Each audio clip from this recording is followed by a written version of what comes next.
At my own conservatorship hearing, the tremor in my hand from Parkinson's was twisted into evidence of insanity. But the real shock came from my son Kevin's voice as he validated the lie, never knowing that in the silence he created, my fight to reclaim my life had only just begun. I still remember the sound of the judge's gavel. It wasn't a loud noise, just a dry, hollow thud that echoed in the cavernous, wood-paneled courtroom. But it was a sound with enough force to put a fault line right through the center of my world. They called it a protection, a conservatorship. Such gentle, clinical words for what I knew it really was. A cage, meticulously constructed and handed over to my own flesh and blood. But before we get to all that, do an old woman a favor. Please hit that like button, or just leave a comment below to let me know where you're listening from. It helps me to know my voice isn't just echoing into the void, that there's someone on the other end of the line. It means more than you know.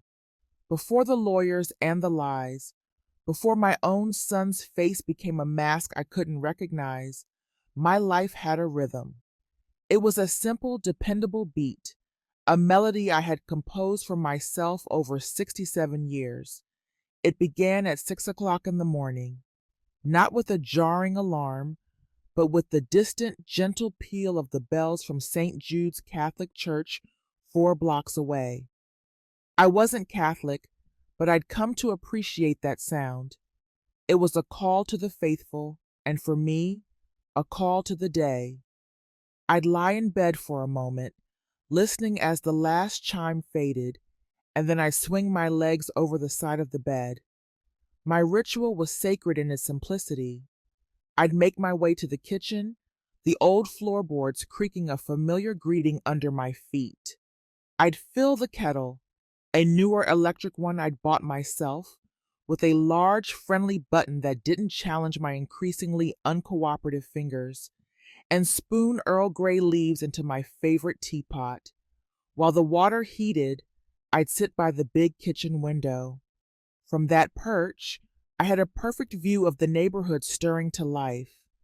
I saw the first school bus of the day rumble down the street, its yellow paint impossibly bright in the early morning sun. I watched Mr. Henderson from across the way shuffle out to walk his little beagle, a creature of pure, wiggling joy. That window, that kitchen, that house, it was the landscape of my life. David and I had bought it when Kevin was just a toddler. It was where we'd marked his height on the doorframe, where we'd hosted countless Thanksgiving dinners, where David had sat in his big leather armchair in the living room, reading the paper every single night.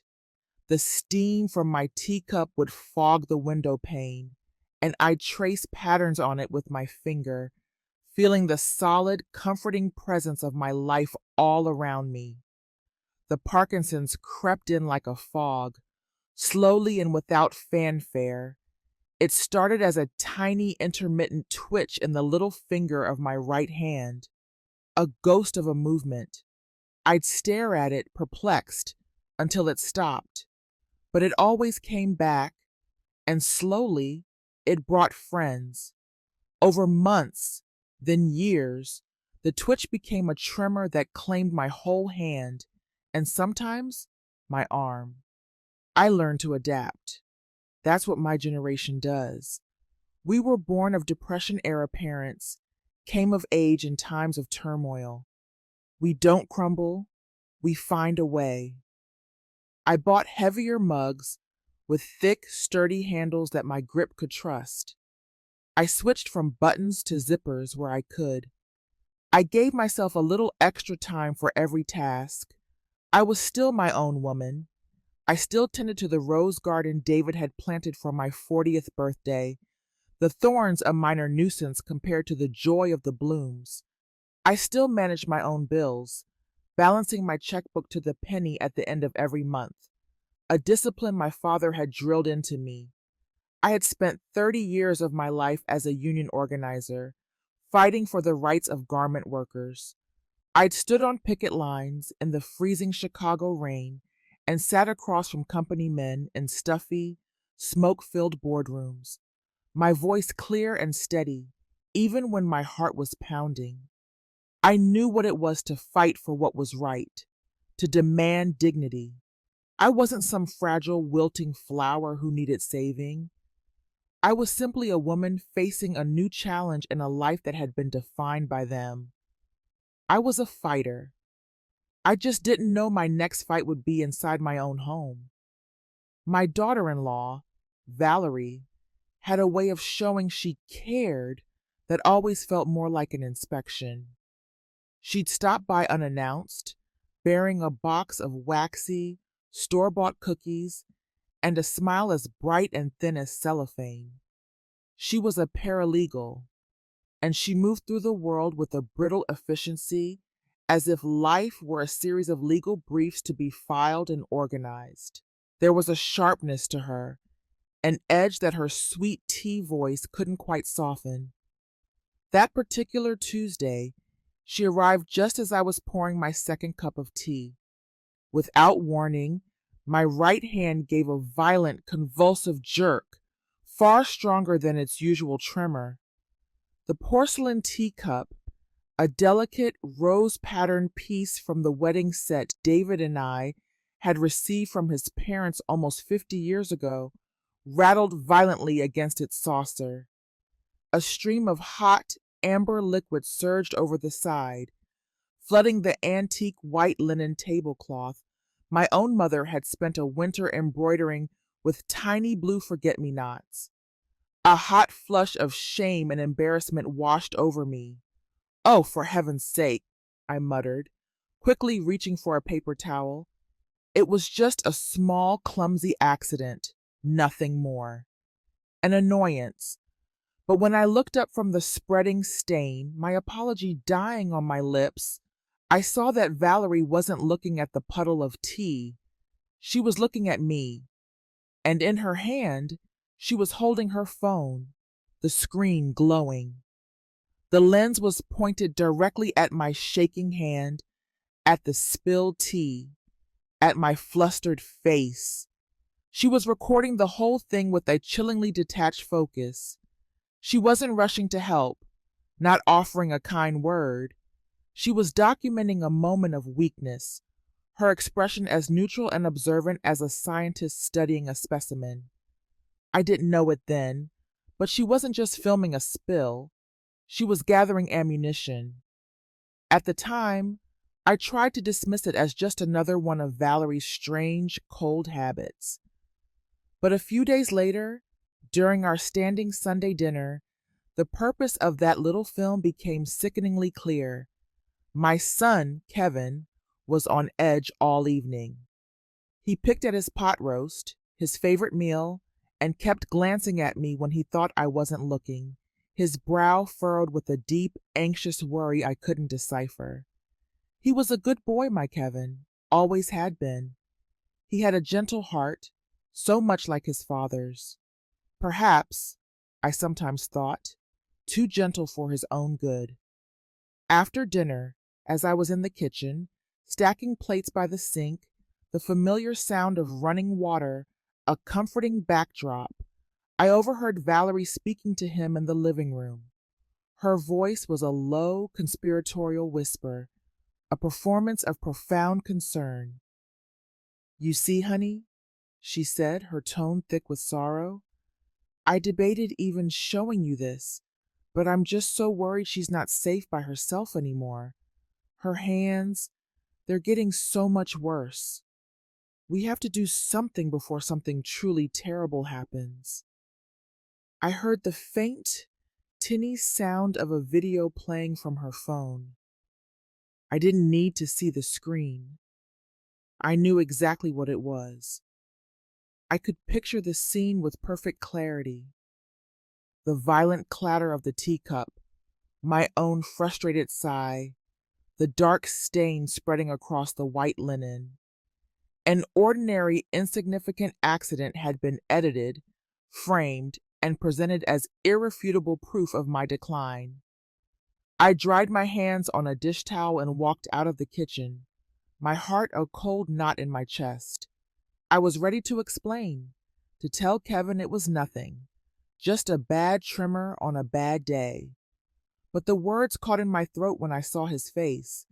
He was staring at the tiny screen, his expression a devastating mixture of fear and pity. In that moment, he wasn't looking at his mother, the woman who had raised him, who had taught him to ride a bike and helped him with his homework. He was looking at a problem that needed to be managed, a liability that needed to be contained. The seed of doubt had been expertly planted in the fertile soil of his love for me. Valerie hadn't attacked me directly with fists or insults. She had done something far more clever, far more insidious. She had attacked Kevin's perception of me, twisting a medical symptom into a sign of utter incompetence. That night, sleep was a distant country I couldn't reach. I sat alone in the dark of my living room, my gaze fixed on the empty space of David's old armchair. It was more than a chair. It was a monument. I could almost see him there, glasses perched on his nose, the newspaper rustling in his hands. He would have seen right through Valerie. He would have protected me. But he was gone. And in his absence, I could feel a hairline crack forming in the very foundation of my family. It was a tiny fracture, almost invisible to the naked eye, but I knew with a certainty that chilled me to the bone that it was the kind of crack that could bring the whole house down. My mind, restless and afraid, drifted back to the Great Recession in 2008. The Union Hall had been filled with fear then. I saw so many of my friends, good, hardworking people who had played by the rules their entire lives, lose everything. Their 401ks vanished overnight. Their homes, the bedrock of their lives, were foreclosed on. I saw the shame in their eyes, the deep soul-crushing humiliation of having the rug pulled out from under them. It was then that I made a silent, solemn promise to myself. I would be careful. I would be meticulous with my finances. I would build a fortress of self-reliance so that I would never, ever be a burden on anyone, especially not on Kevin. And I had succeeded. My pension was solid. The house was paid in full. My nest egg, nurtured over decades of careful saving and modest living, was secure. But now, sitting in the oppressive darkness, I realized that the independence I had worked so hard to build was under a new and terrifying threat. Not from a volatile stock market or a housing bubble, but from within my own family.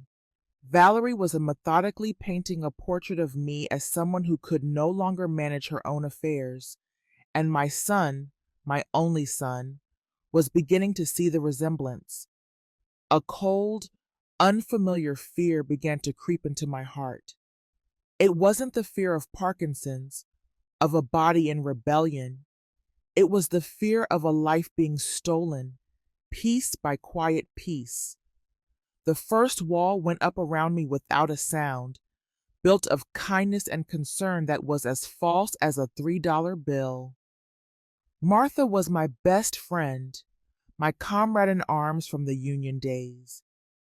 We'd stood on picket lines together in the biting Chicago wind, organized walkouts that made the bosses sweat, and shared more lukewarm coffee in fluorescent-lit Union halls than I could ever count. She was family. We had a standing lunch date, the first Tuesday of every month, at a little diner halfway between our houses where the waitress knew our orders by heart. That week, Tuesday came and went. No call from Martha. I thought it was odd, but I figured she was just busy with her grandkids, who were a handful on the best of days. It wasn't until that weekend that I discovered the truth, and it felt like a punch to the gut. I was in my bedroom, sorting through a drawer of old photographs, when I overheard Valerie on the phone in the hallway. She was talking to one of her friends from the law firm, her voice light and dismissive. "Oh God, the old woman keeps going on and on about some old friend of hers," she said, and then she laughed. A short, sharp sound completely devoid of humor. "It's handled. I told her the doctor said she needs to limit visitors, you know, to avoid agitation and confusion. It's for her own good." The floor seemed to drop out from under me. I sat down heavily on the edge of my bed, the photographs forgotten in my lap. Valerie hadn't just intercepted a phone call or made an excuse. She had impersonated my doctor's authority. She had used my medical condition as a weapon to sever one of the most important relationships in my life. She was methodically, scientifically building my prison, and she was doing it with a smile on her face and a lie on her lips. Her next weapon of choice was my tablet computer. It was more than a gadget to me. It was my window to the world, my lifeline to everything that existed beyond the four walls of my increasingly quiet house.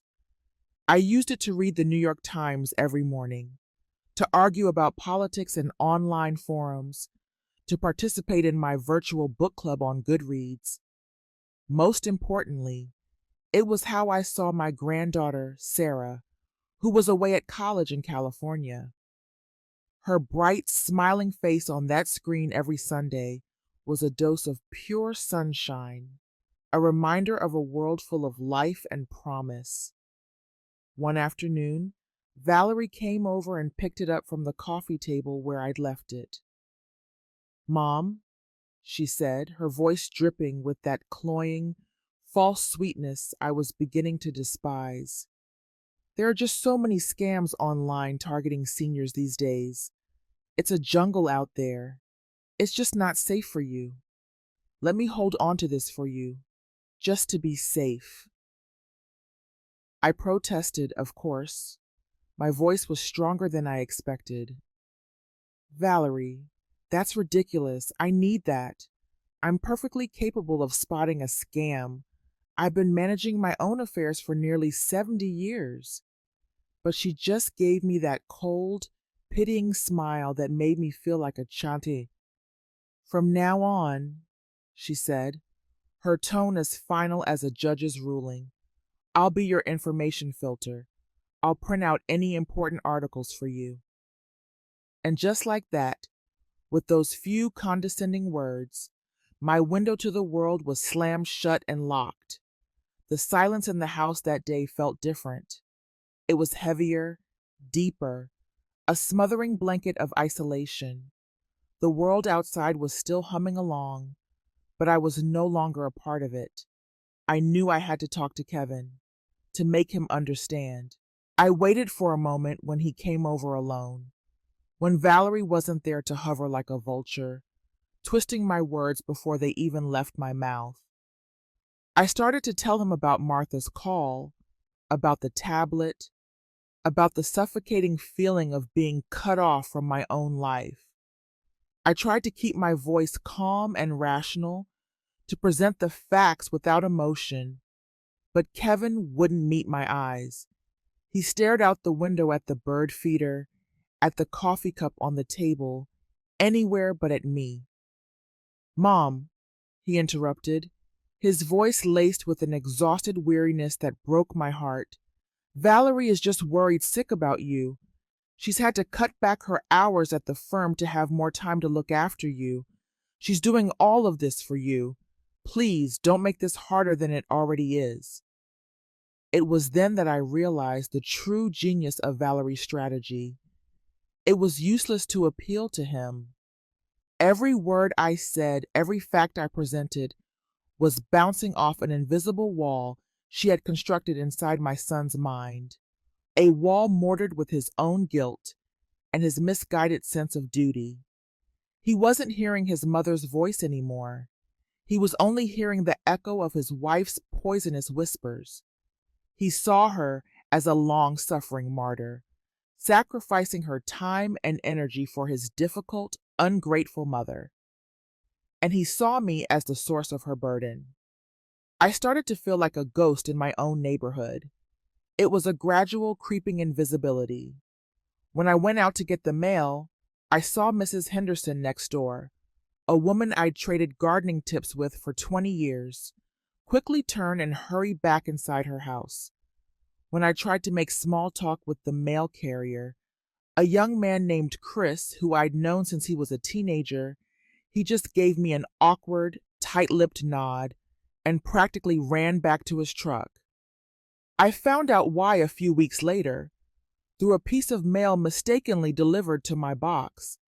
It was a printout of an email from Valerie to the neighborhood watch group. She had spun a tragic, elaborate tale about her poor mother-in-law, struggling with a rapid onset dementia, prone to angry outbursts and paranoid delusions. She had turned me into a character in a sad, cautionary story, someone to be handled with extreme caution, someone dangerously unstable. My neighbors weren't being malicious. They were good people who simply believed the heartbreaking story they'd been told by a supposedly devoted daughter-in-law. And so I became invisible, even when I was standing right in front of them. The space around me became a vacuum. My house, once my sanctuary, the place where every object told a story, began to feel like a holding cell. The phone never rang with a friend's voice. There were no more lively email debates with my book club about the merits of a novel. There was no more laughter from my granddaughter beaming through the screen from 3,000 miles away. There was only the endless, mind-numbing drone of the television, which Valerie always left on, tuned to shopping channels or bland, mindless game shows. My tastes, my interests, my intellect, the very things that made me me, were completely and utterly disregarded. She controlled everything, from what I ate for dinner, too much salt isn't good for you, Mom, to the temperature on the thermostat, you don't want to get a chill. By stripping away all these small daily choices, the tiny assertions of self that make up a life, she was methodically eroding my personhood, my dignity. Some nights, when the loneliness felt like a physical weight on my chest, I would pull out my old, worn address book from the nightstand drawer. The pages were soft and frayed at the edges, filled with the names of friends I'd had for a lifetime, written in my own steady hand from years ago. My fingers, trembling slightly, would trace over their names. Martha, John, Linda. I could almost hear their voices, remember the sound of their laughter, the solid, no-nonsense advice they'd given me over the years. I ached for a real conversation, for the sound of a voice that wasn't laced with judgment or condescension, for someone who would just listen and see me for who I still was. Valerie had taken my tablet and controlled my phone, but she couldn't take my memories. Not yet. And in that profound, suffocating loneliness, I realized that what I craved most wasn't freedom of movement. It was the freedom to connect, the freedom to be heard, the freedom, quite simply, to be acknowledged as a person who was still here. Soon after, Valerie launched a new campaign, this one aimed squarely at the last bastion of my independence, my finances. Mom, I see how much your hands are shaking these days, she began one afternoon, her voice a careful, calculated blend of concern and practicality. It must be so difficult to write out all those checks. Why don't you let me help you with the bills? You know I'm a paralegal. I'm used to all this paperwork. It would be no trouble at all. I hesitated. A cold knot of warning tightened in my stomach. I had never needed help managing my money, not even in the raw, bewildering grief after David passed away. It was a point of profound pride for me, a symbol of my resilience. But I saw Kevin standing in the doorway, his face etched with worry. I wanted to appease him, to show him that I was being cooperative, that I wasn't the difficult, stubborn woman Valerie was making me out to be. So, against every instinct screaming inside me, I agreed. It was a catastrophic mistake. I handed her the neat file folder containing my credit card statements, my insurance policies, my utility bills. It felt like I was handing over the keys to my own life. A month later, the official-looking letters started arriving. The first was a late payment notice from my credit card company, the words "past due" stamped in an angry, accusatory red. Then came an email, which Valerie dutifully printed out for me, from my insurance provider, warning that my policy was in danger of lapsing due to a missed payment. I was stunned into silence. In 40 years of managing a household, I had never, not once, been late on a single bill. It was a moral failing in my eyes. I immediately went to my checkbook register. My handwriting was a bit shaky, but the entries were all there, clear and correct. The checks had been written on time, for the precise amounts. I couldn't understand what was happening. Valerie, of course, had the answer ready. "Oh, Mom, you probably just forgot to mail them," she said, patting my hand with a condescending gentleness that made my skin crawl. "It's okay. These things happen to people at a certain age. Don't you worry about it." She said it right in front of Kevin, her voice saturated with feigned sympathy. I saw the worry in my son's eyes deepen into real, palpable fear. Valerie wasn't just creating the problem.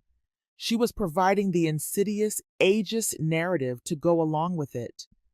Those late notices hurt me in a way most people wouldn't understand.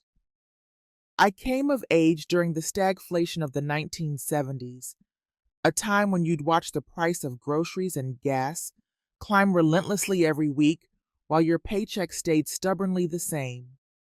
David and I learned to stretch every single dollar until it screamed. We patched clothes, we grew our own vegetables, we turned leftovers into new meals. Later, I watched my friends, proud union men and women who had worked hard their whole lives, lose their homes and their life savings in the 2008 housing crisis. Those events had forged in my generation an ironclad, almost sacred belief in fiscal prudence and self-reliance. Every dollar I had managed to save was a testament to a lifetime of hard work, careful planning, and going without. To be accused of being negligent with that sacred responsibility was more than a simple insult. It was a desecration of my entire life's ethic. Valerie began to meticulously collect her manufactured evidence. She printed out the late notices and the warning emails, circling the damning phrases in red ink. She would show them to Kevin with the weary, sorrowful expression of someone shouldering a terrible but necessary burden. "Look at this, Kevin," I heard her say one evening from the living room, her voice low and grave. "Her entire life savings, everything your father worked for, could be at risk. If we don't step in and take control, she could lose everything." She was twisting her own deliberate sabotage into my incompetence. She was painting a portrait of me as a forgetful, irresponsible, senile old woman who needed to be protected from herself.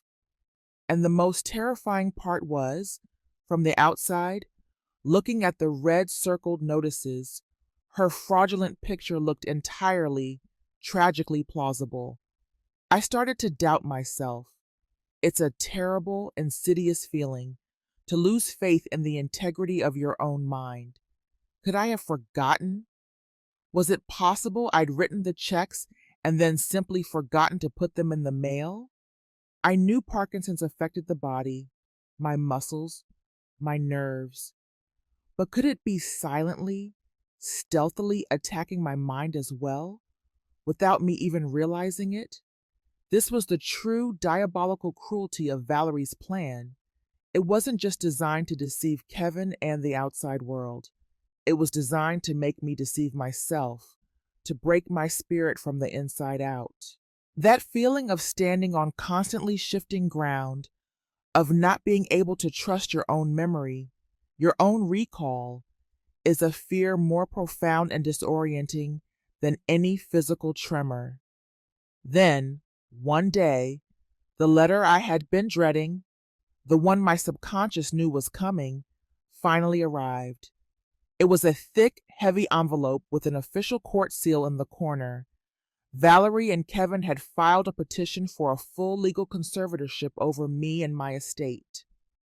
As I read the cold, impenetrable, legalistic language, incapacitated, unable to manage financial affairs, a danger to self, it all clicked into place with a horrifying clarity. The spilled tea, the blocked phone calls, the supposedly late bills, they weren't isolated incidents or unfortunate coincidences. They were carefully laid, strategically placed paving stones on the path leading directly to this courtroom. Valerie was using her sharp, methodical mind to manufacture proof of my decline. And I, with a body that no longer fully obeyed my commands, had to prepare to fight for my very existence as an autonomous human being. The courtroom was cold, not just in temperature, but in its very soul. The air smelled of old wood polish, dust and paper, the anonymous scent of impersonal bureaucracy. Everything was steeped in a severe formality. The judge on her dais, the flag standing at attention, the somber suits of the lawyers. It was all meant to project an aura of dignity and fairness, which only made the whole situation feel more surreal and absurd, like a nightmare where everyone was following a bizarre script but me. I had a court-appointed lawyer, a young woman named Miss Davis, who seemed earnest enough, but had the weary, perpetually exhausted eyes of someone juggling too many cases with too few resources. Across the aisle, Valerie sat perfectly poised and still next to her own lawyer, a slick, expensive-looking man with silver hair.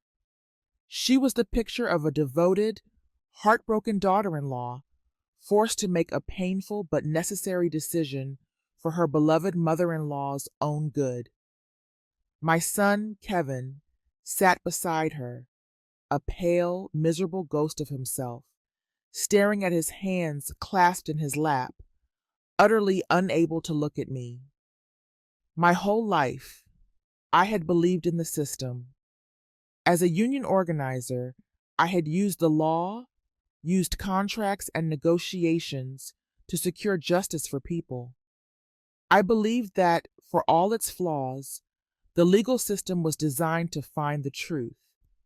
But sitting there, on that hard, unforgiving wooden bench, I felt that lifelong faith beginning to crack and crumble like old plaster.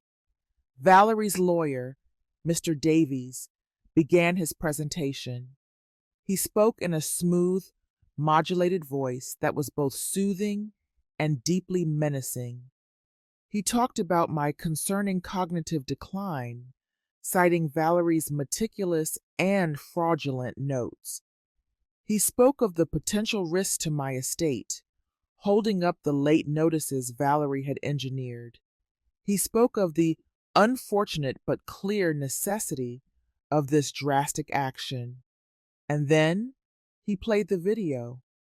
On a large screen set up for the judge and jury to see, my own hand appeared, magnified and grotesque in its shaking. I saw the porcelain teacup again, the one from my wedding set, tipping over in what looked like slow motion. But the video was a vicious piece of propaganda, a masterclass in manipulation. It had been cleverly edited, looped to show the spill and my moment of flustered embarrassment over and over and over. It didn't show me calmly and efficiently cleaning it up just seconds later. They had taken one single vulnerable second of my life and stretched it, distorted it, until it became the defining narrative of who I was. I risked a glance over at the people in the jury box. I didn't see judgment in their eyes. I saw something worse: pity. They weren't looking at Susan, the union organizer, the wife, the mother, the woman. They were looking at a case study, a textbook example of geriatric decline.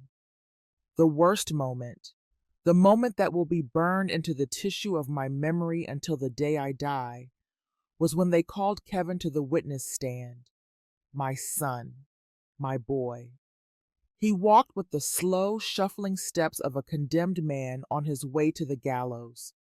His shoulders were slumped, his head was bowed, and he carefully, deliberately, avoided looking in my direction. I could see the profound struggle on his face. He was in agony. He was destroying me, and it was destroying him, too. Valerie's lawyer approached him gently, his voice as soft and sympathetic as a priest in a confessional. "Sir," he asked, "we all know how much you love your mother. This must be incredibly difficult for you. But for the court to understand, we have to ask. Is it true that your mother has seemed confused at times lately? That she forgets things?" The entire courtroom fell silent, a heavy, expectant hush. I held my breath. I prayed with an intensity I hadn't felt in years. "Oh God, please don't let him do this. Don't let him break my heart." Kevin hesitated. The second stretched into a lifetime. He looked down at his hands, twisting them in his lap. And then, in a small, broken voice, a voice so quiet it was almost a whisper but perfectly audible in the dead silence, he said, "Yes, sometimes she does." One sentence, 9 words. But it was a knife that slid between my ribs and twisted. It was the ultimate betrayal, delivered not with anger or malice, but with a weak, sorrowful resignation that was somehow even more devastating.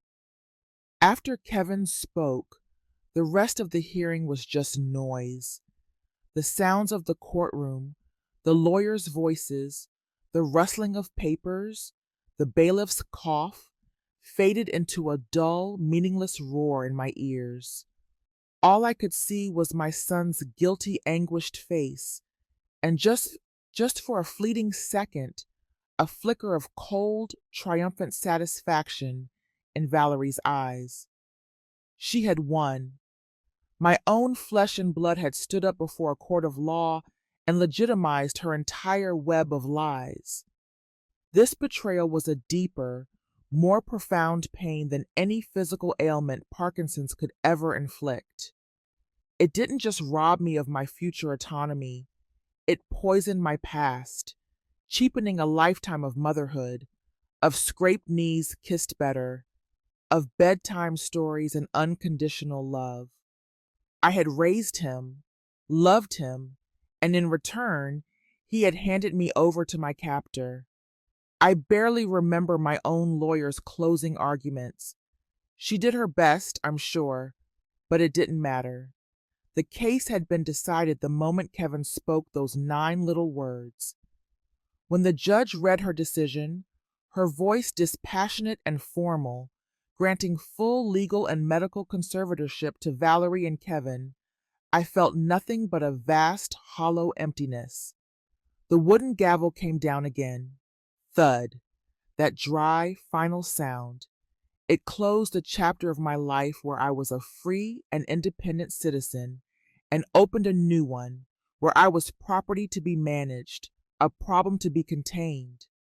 I had lost, not because I was wrong, but because I had been defeated by the conflicted, manipulated love I had for my own child. The ride home from the courthouse was conducted in a thick, suffocating silence.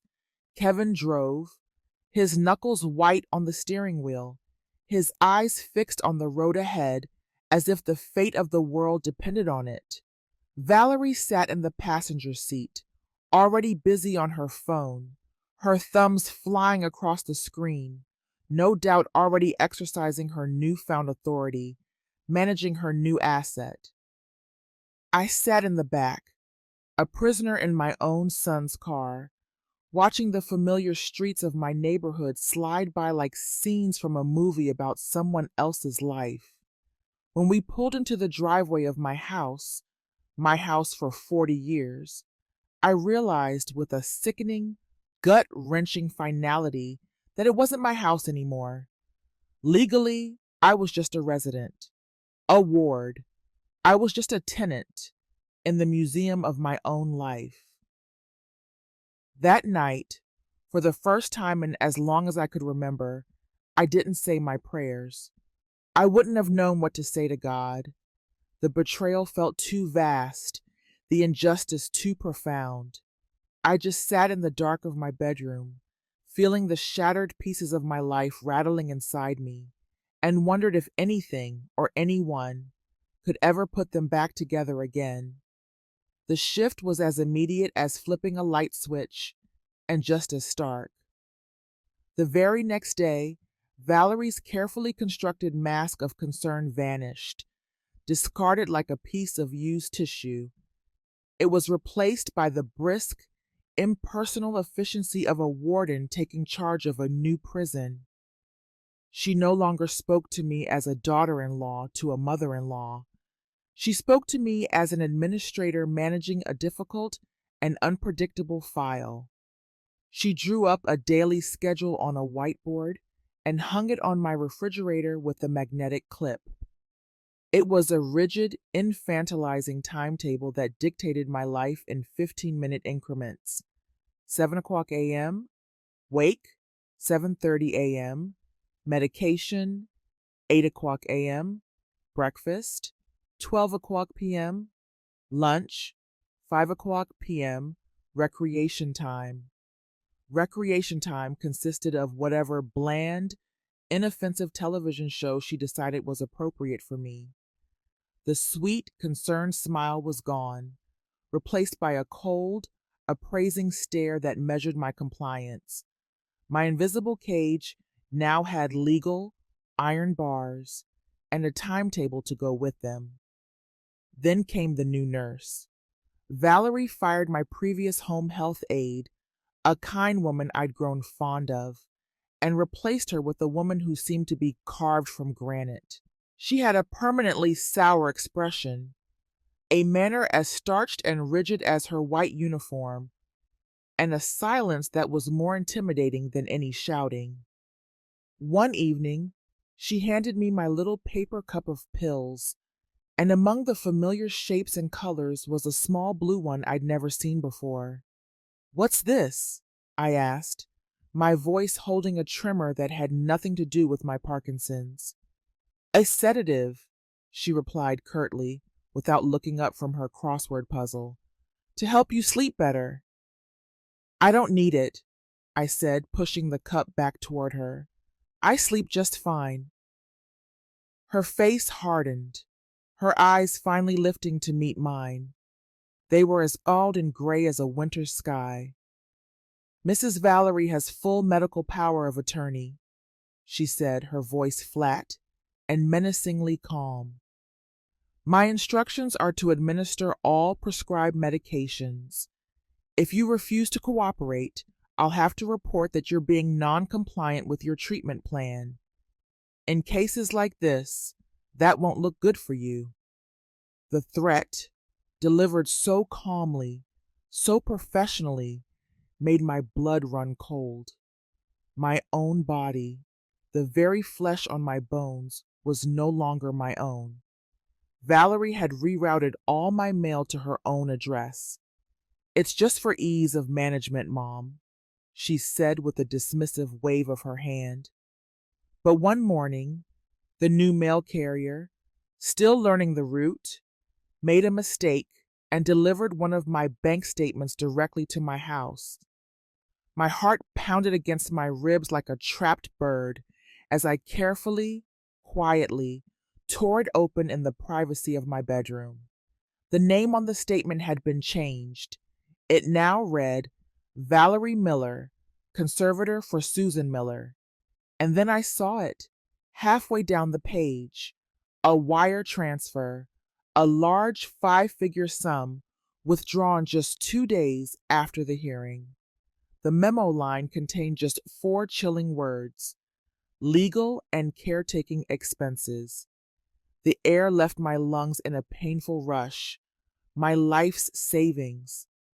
The money David and I had painstakingly, frugally put away for our old age, for our security, was being drained, siphoned off, legally and openly, right under my nose. I saved the statement, hiding it under my mattress. The next time Kevin visited alone, I confronted him with it. I watched his face as he read the damning line item. I saw a flicker of shock, of disbelief, quickly followed by a weary, pained confusion. He looked at the paper, then at me, his face a mask of conflict and misery. He didn't know what to believe. He didn't want to believe his wife was a thief, but he couldn't entirely ignore the evidence in his hands. He left that day without giving me an answer. That evening, my phone rang. It was Valerie. She didn't yell or scream. Her voice was as cold and sharp as a shard of ice. "Don't you ever," she said, her voice low and dangerous, "bother Kevin with your paranoid, delusional accusations again.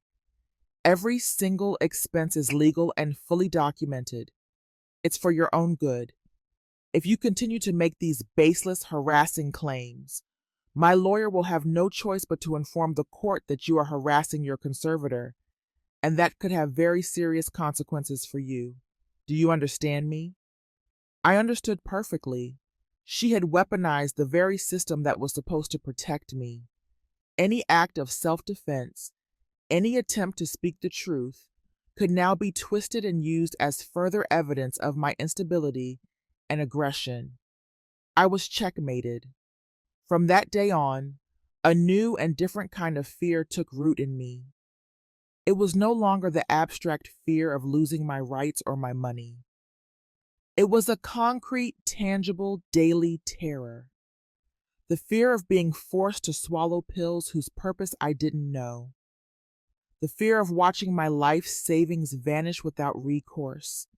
The fear that one wrong word could have me removed from my home and placed in an institution somewhere far worse. I learned to be quiet. I learned to observe, to watch, to listen. I stopped protesting.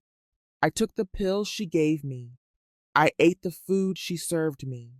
On the outside, I became the docile, compliant patient she wanted me to be. But on the inside, my mind was whirring, planning, waiting. I was no longer a fighter. I was a survivor, deep behind enemy lines. That night, I prayed again. I knelt by my bed, just as my mother had taught me to do. But my prayer was different. I wasn't asking God for justice or for understanding anymore. I was asking for strength. I remembered a line from the Psalms, something my mother used to quote in tough times. "The Lord is my light and my salvation. Whom shall I fear?" Lying in bed, staring into the darkness, I didn't know what I was going to do or how I was going to do it. But I knew with a certainty that settled deep in my bones that I could not and would not surrender.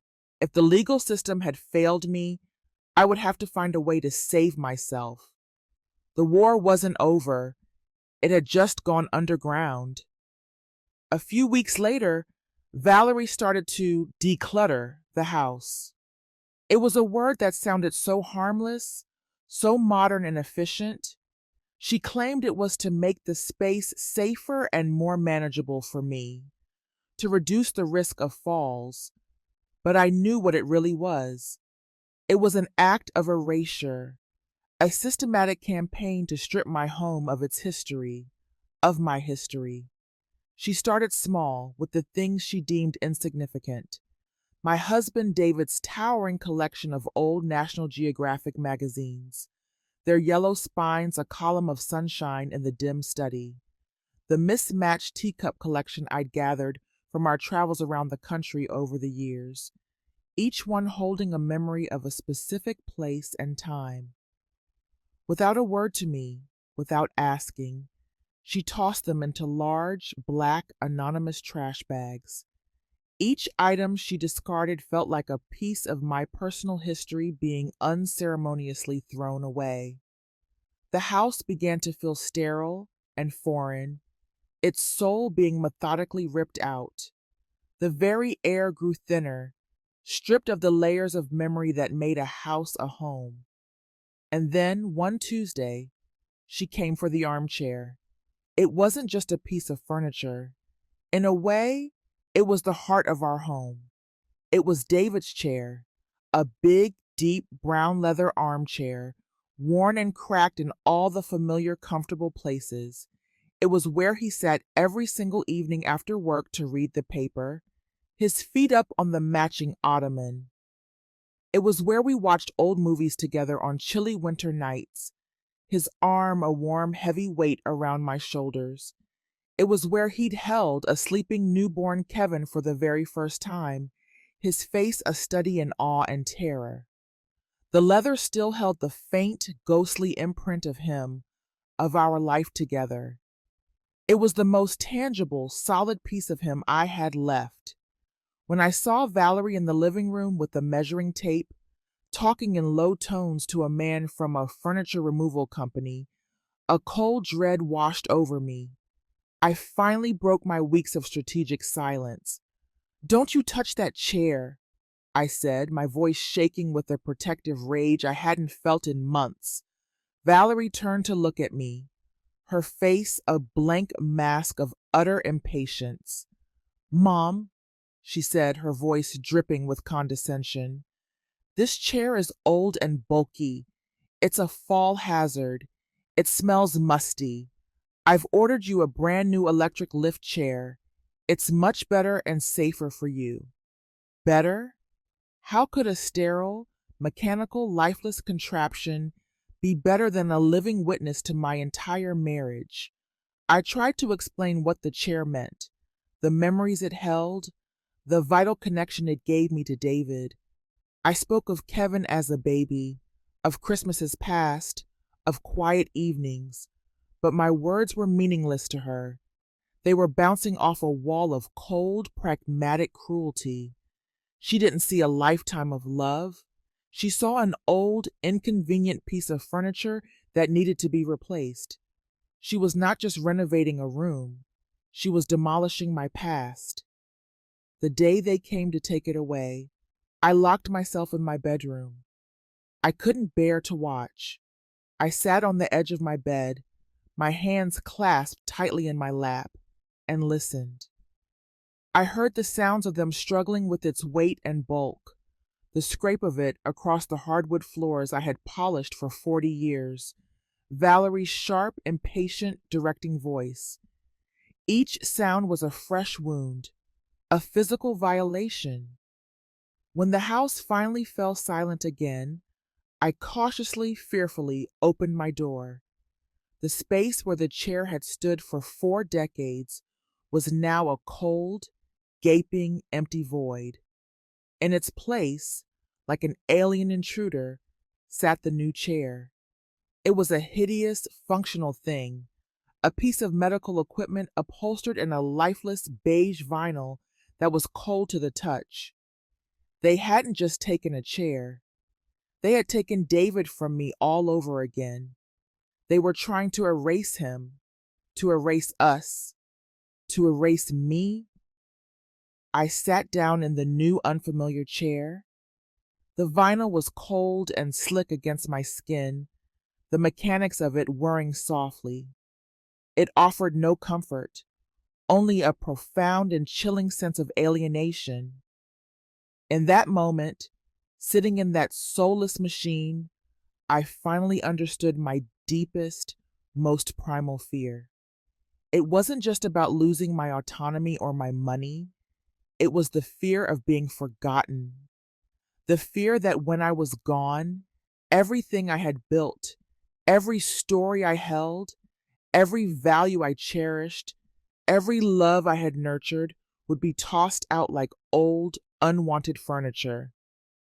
Valerie wasn't just seizing my assets, she was seizing my legacy. She wanted to turn the rich, complex tapestry of my life into a blank page so she could write her own simple, convenient story, a story in which I was nothing more than a senile old woman who needed to be managed. I know we all have our own armchairs, don't we? That one special object, a photograph, a worn out book, a piece of jewelry, something that might look like junk or clutter to anyone else, but to us, it holds a universe of memory and meaning. Listening to this, have you ever felt that deep, cold fear? The fear that the things you hold precious and sacred won't be honored or understood by the next generation? I'd really like to hear about it. Share a story about your most important keepsake in the comments below. It helps to know these things, these anchors to our past, matter to others, too. Kevin came to visit alone one Tuesday afternoon. Valerie had a late appointment at her law firm. This was my chance, I thought. Perhaps my very last one.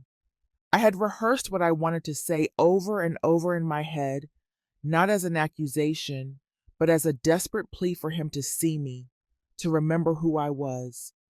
I asked him to sit in the cold, new electric chair that now occupied his father's sacred space. Kevin, I began, my voice quiet and urgent. I know you think you're doing the right thing. I know you love me, but you have to trust me. I am still your mother. Valerie is... He didn't let me finish. He shot up from the chair as if it were electrified, turning his back to me to stare out the large living room window. Mom, he said, his voice heavy with a familiar, weary exasperation that felt like a physical blow. Please, just don't make this any harder than it already is. Valerie just wants what's best for you. Can't you see that? He repeated the line like a mantra, the one Valerie had so carefully and successfully coached him on. He refused to look at me, and I knew why. If he looked into my eyes, he would see the truth.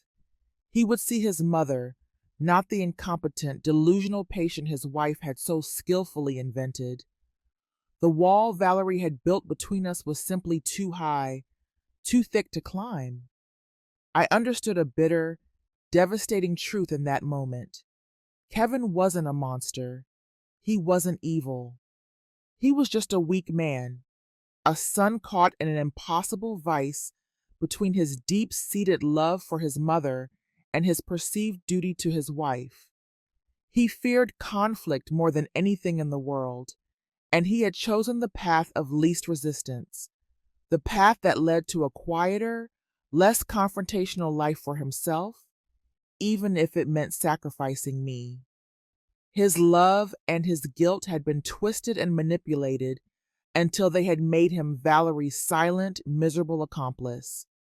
His passive silence was a more formidable prison wall than any of her active, vicious lies. Looking at the back of my son's head, at his slumped shoulders, I knew with a terrible finality that the last door had just been slammed shut and locked. I was utterly, completely, terrifyingly alone. When Kevin left, a profound and bottomless emptiness settled over me. All hope, every last flicker of it, was gone. I had lost my son. I had lost my home. I had lost my name. I was no longer Susan. I was the conservatee. I sat motionless in that hideous vinyl chair for hours, watching the afternoon light fade to gray, then to black. I felt invisible, a ghost haunting the rooms of my own life, a life that was no longer mine. The helplessness was a physical weight, pressing down on my chest, making it hard to breathe. Maybe Valerie was right. Maybe I should just give up. It would be so much easier to stop fighting, to just let the current pull me under and be done with it. In that darkest and most desolate of moments, an image, clear and bright in sea, flickered in the darkness of my mind. It was from years and years ago, a memory I hadn't summoned in decades. I was a young girl, sitting on the floor of my parents' living room, watching a Billy Graham crusade on our old black and white television. I can't remember the exact words he said, what his sermon was about, but I remember the feeling it gave me, a feeling of awe and power, a sense of a strength greater than any earthly suffering, a faith that could be tested but could not be extinguished. My generation, we were taught to be resilient. We lived through wars and recessions and untold hardships. We didn't break easily. We bent, we adapted, but we did not break. Something shifted inside me then, in the deep, quiet darkness of that room. The despair didn't vanish, not at all, but it began to change, to harden, to crystallize into something else entirely, a cold, hard, diamond-sharp resolve. I would not let Valerie win. I would not let her erase me from my own life story. I would not be a silent victim in her neat, tidy narrative. I may have lost the support of my son, the friendship of my neighbors, and the protection of the law, but I still had one thing left that she couldn't touch: my mind. And I was going to use it. Sitting there in the encroaching darkness, a plan, desperate, dangerous, and almost certainly foolish, began to form. It was a long shot, but it was my only shot. I needed a tool, something far outside of Valerie's suffocating, meticulous control. I needed a phone, but how? I was watched constantly, my every move monitored by the granite-faced nurse. Then I thought of Tom, the young man from the grocery delivery service, Peapod. He'd been delivering my groceries every Thursday for the past 5 years. He was a good kid, always had a cheerful word. He knew me. He'd known David. He used to carry the heavy bags in and stop for a minute to chat with him about the cubs. He had kind eyes. Maybe, just maybe, he would help me. My plan was terrifyingly simple, which also made it incredibly risky. I had to get a message to the outside world, and he was my only hope. I waited until the nurse was busy in the kitchen, noisily putting away dishes. My tremor made writing an agonizingly slow process, a frustrating crawl across the page, but I focused all my will, gripping the pen with both hands. I tore a small corner from an old notebook I kept hidden in my nightstand. In shaky, spidery letters, I wrote, "Martha, in danger, need a prepaid phone. Hide in Cheerios box next delivery. Give to Tom. Burn this. Susan." I folded the note into a tiny, tight square, my heart hammering against my ribs like a trapped bird. There was absolutely no room for error. If I was caught, I knew it would be the end. On delivery day, my nerves were stretched as tight as a piano wire. I told the nurse I wanted to help Tom bring in the bags, something I hadn't done since my tremor had gotten significantly worse. She gave me a sharp, suspicious look, but I mumbled something about wanting a breath of fresh air. As she turned away to answer her ringing cell phone, a long, personal call, as I'd hoped, I saw my one tiny window of opportunity. I walked out to the porch, my steps feeling slow and deliberate.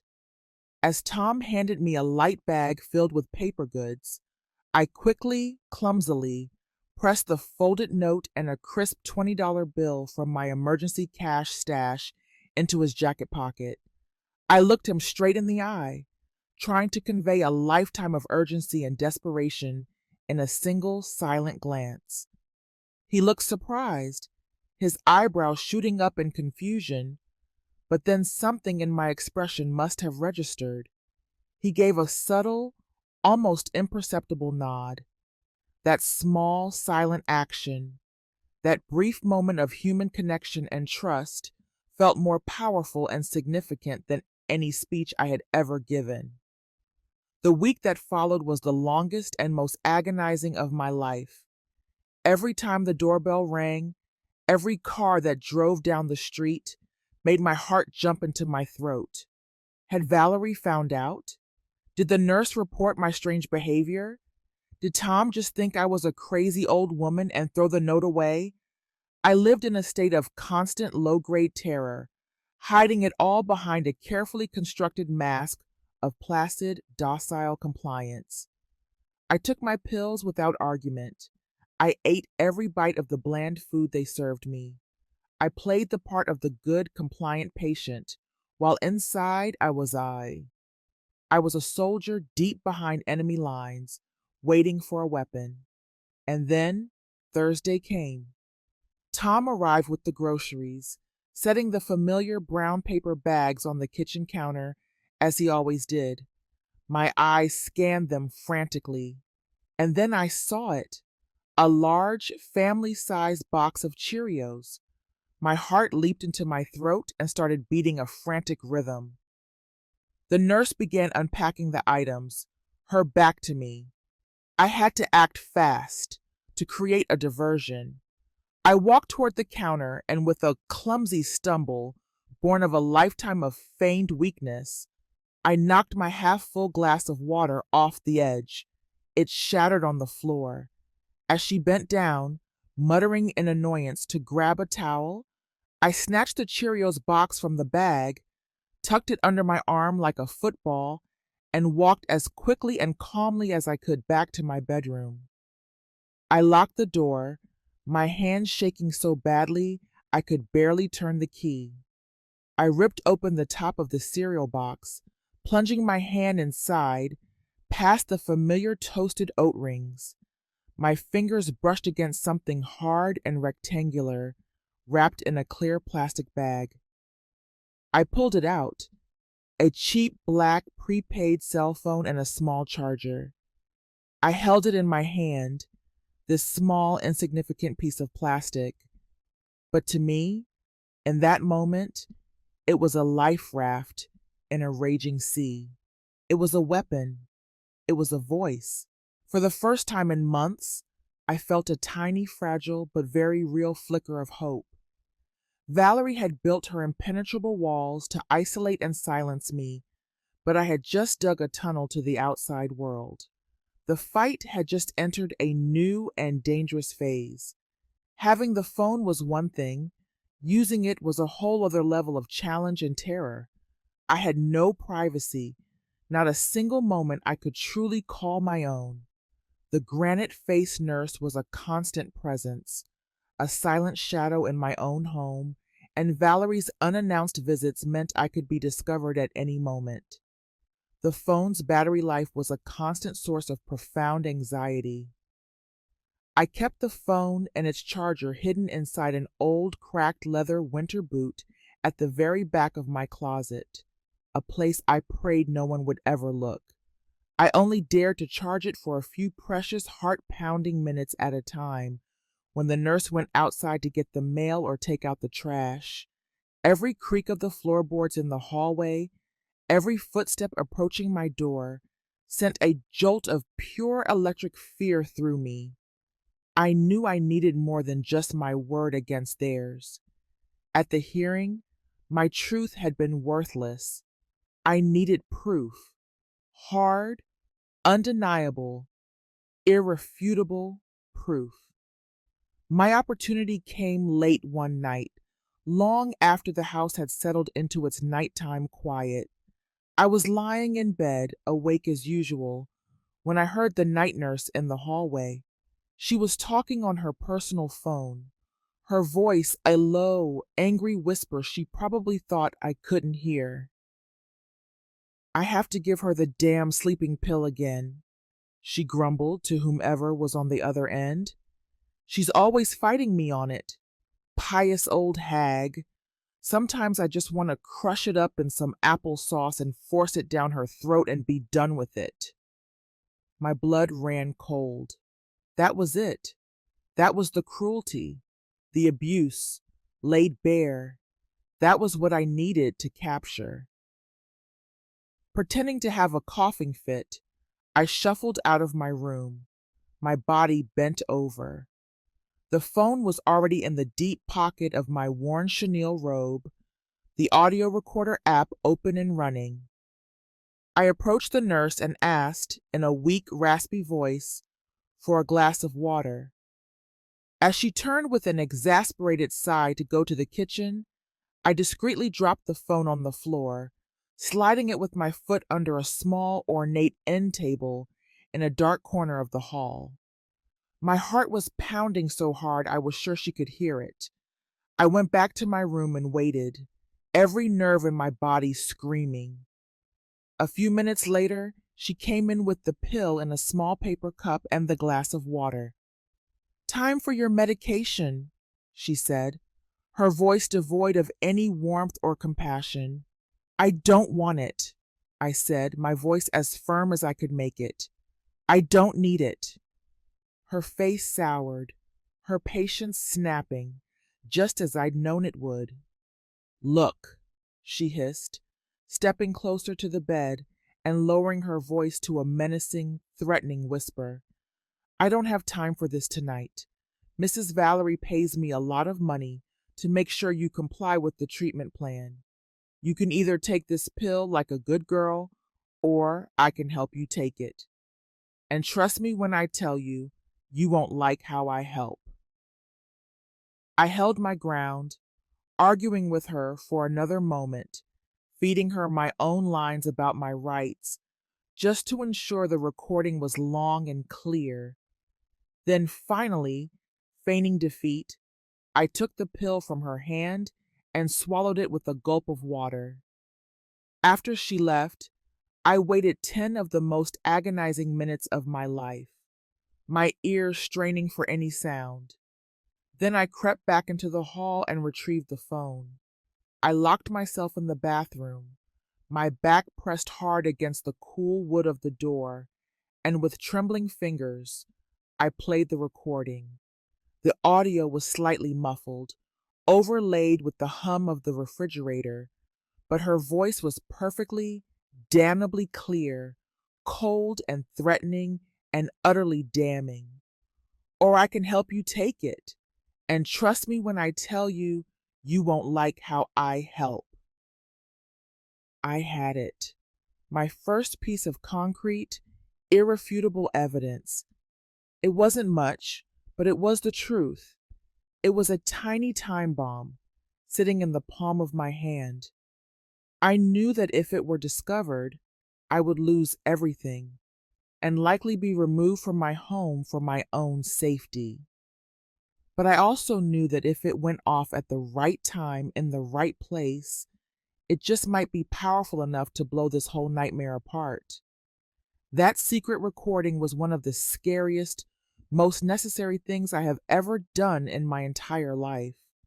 Sometimes, to get justice, to survive, you have to do the things that terrify you to your very core. You have to be brave in secret, with no one there to cheer you on. Has there ever been a time in your life when you had to do something courageous, something no one else knew about, that made all the difference for your future? I'd be honored if you shared your story in the comments. It reminds us that we aren't alone in our quiet, desperate battles. Valerie arrived on a Friday morning with the cold, brisk finality of an executioner. She placed a thick file of professionally bound documents on the kitchen table in front of me. "Mom," she said, her voice flat and devoid of any emotion, "the cost of your in-home care, combined with the upkeep on this big old house, is becoming too expensive. It's not financially sustainable. Kevin and I have made an executive decision. It's best to sell the house." The world tilted on its axis. The sounds in the kitchen, the ticking of the clock, the hum of the refrigerator faded into a dull roar in my ears. Sell the house? My house? The home where I had raised my son, the home where I had loved and lost my husband? "You can't," I stammered, the words feeling like sand in my mouth. A small, cruel, triumphant smile played on Valerie's lips. "Oh, we can," she said smoothly. "As your conservators, we have the full legal authority to manage your assets for your well-being. And your primary asset is this house. It's all perfectly legal." She tapped a highlighted line in the document with a perfectly manicured finger. "We've also found a very nice, highly rated assisted living facility for you not too far from us." She looked at me then, her eyes gleaming with the cold, hard light of victory. "The realtor is coming on Monday morning to do the initial assessment. You should get ready." This was it. The final blow. The checkmate. She wasn't just taking my money anymore. She was taking my world, my history, my very identity, and then throwing me out of my own life. A wave of pure hot panic rose in my throat, threatening to choke me, but I forced it down, swallowing it like poison. I looked at her and just nodded silently, a feigned, broken resignation that seemed to satisfy her completely. She saw a defeated old woman. She had no idea she was looking at a soldier about to launch a desperate, last-ditch counterattack. That night, I waited until the house was deep in the silence of sleep, until the nurse's soft snores echoed from the guest room. I crept into the bathroom, locked the door, and sank to the cold, unforgiving tile floor. I pulled out the secret phone. 15% battery left. It was now or never. The recording of the nurse, the few blurry photos I'd managed to take of the bank statements, it felt like such a pitifully small arsenal against her legal fortress. But it was all I had. With a hand that shook so violently I had to steady it with the other, I dialed the only number I had dared to save in the phone's memory. It rang once, twice, a sound that seemed deafening in the silence. A familiar, sleepy voice answered. "Martha?" I whispered, my own voice surprisingly steady, fueled by pure adrenaline. "It's me, Susan. Don't say anything. Just listen to me very carefully. I need you to come to my house on Monday morning, 10 o'clock sharp. Bring John with you. And Martha, if you can, call the lawyer from the union." Monday morning at exactly 10 o'clock, the doorbell rang. Valerie, dressed in a sharp business suit, went to answer it, a practiced, professional smile already on her face for the realtor. But it wasn't the realtor. Standing on my porch were Martha, her face a mask of worried determination, my old friend John from the Union Hall, his big frame a solid, comforting presence, and a grim-faced, imposing man in a dark suit I recognized instantly as Daniel Healy, the union's top lawyer. Valerie's smile froze, then melted away, replaced by a look of sharp, hostile confusion. "Who are you?" she demanded, her voice dripping with annoyance. "What do you want?" "We're friends of Susan Miller," the lawyer, Healy, said, his voice a low, powerful rumble that seemed to command authority. "And we have reason to believe this conservatorship was obtained fraudulently and is being executed in a manner consistent with financial and physical elder abuse. He held up a thick, stapled document. This is an emergency petition, filed with the court an hour ago, to immediately halt all transactions and decisions related to our client's assets, including the sale of this property. Valerie actually laughed, a short, sharp, incredulous bark. "You're insane," she sneered, trying to regain her composure. "You have absolutely no proof of anything." Just then, Kevin came down the stairs, drawn by the commotion, his face a study in confusion. "Valerie, what's going on?" Healy didn't say another word to Valerie. He simply took out his own phone, tapped the screen, and turned up the volume. The room fell silent, and then the nurse's cold, menacing voice filled the air, clear and damning from the small speaker. "Or I can help you take it, and trust me when I tell you, you won't like how I help." Kevin froze on the stairs, the color draining from his face. He stared at the phone in the lawyer's hand as if it were a venomous snake. He turned to look at his wife, his expression no longer one of weary confusion, but of dawning, sickening horror and suspicion. Valerie sputtered, her arrogance finally cracking. That's illegal. You can't record someone without their consent. That's inadmissible." But it was too late. The bomb had gone off, and the fallout was immediate and devastating. Everything that happened next was a blur of righteous, swift action. The lawyer calmly explained that under state law, the recording was likely admissible in a case of abuse, and combined with the bank statements he now had, it was more than enough for the court to launch an immediate, full-scale investigation into the conservatorship. Faced with the very real threat of criminal charges for fraud and abuse, Valerie's composure completely shattered. Kevin, after hearing the undeniable threat in the nurse's voice and finally seeing the cold, hard proof of the looted bank accounts that Healy laid out on the coffee table, finally broke. The walls of denial and manipulation came crashing down. I saw a wave of shame and regret so profound it seemed to physically stagger him. He didn't even look at his wife. He just turned to me, his face pale and tear-streaked, his voice a choked, broken whisper. "Mom, oh God, Mom, I'm so sorry."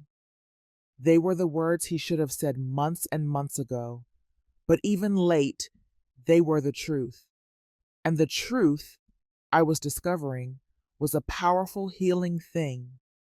A few weeks later, after a whirlwind of legal proceedings, the conservatorship was terminated by the same judge who had granted it.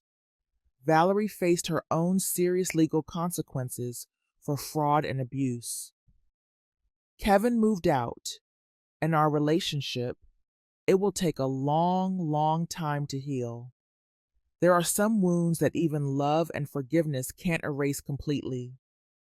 But this morning, I sat by my kitchen window again, in my house, my home. A cup of hot, fragrant Earl Grey steamed in my favorite heavy mug, and the local paper lay on the table, waiting to be read. My right hand still trembles, but it's the familiar, manageable tremor of Parkinson's, not the frantic, terrified tremor of fear and helplessness. The bells of St. Jude's began to chime their 6 o'clock call, the sound clear and hopeful in the morning air. I have walked through the fire, not to show off my scars, but to know that even when you are silenced, even when you are caged and forgotten, you can still find your voice. And that voice, in the end, if you fight hard enough, can be heard. My story, I've come to realize, isn't just about a stolen house or a forged signature. It's about a voice that was almost silenced forever. I know, sometimes when we get together, the stories just pour out of us like a river. Today, I wanted to open my heart a little, and I'd be so honored to hear your stories too. You know, sometimes just a little tap on a screen, a like, a subscribe, or a share might seem like a small passing gesture to many, but to me, and to so many quiet voices that need to be shared, each one of those taps is a tiny light in the darkness. It's a quiet way of saying, I see you, I hear you, your story matters. It reminds me that we are not invisible. A simple click from you is a powerful statement of support for me, giving me the strength to continue sharing these stories. After my story was told, something changed in me. For weeks, all I had wanted was for someone to hear me. Now that you have, I realize that what I want most is to hear you. Down below, in that comment section, I would be so honored if you would share a piece of your story with me. Tell me about a time you felt unheard. Tell me about a passion others sometimes dismiss as silly. Or tell me about a moment you found your strength, even in the smallest, quietest way.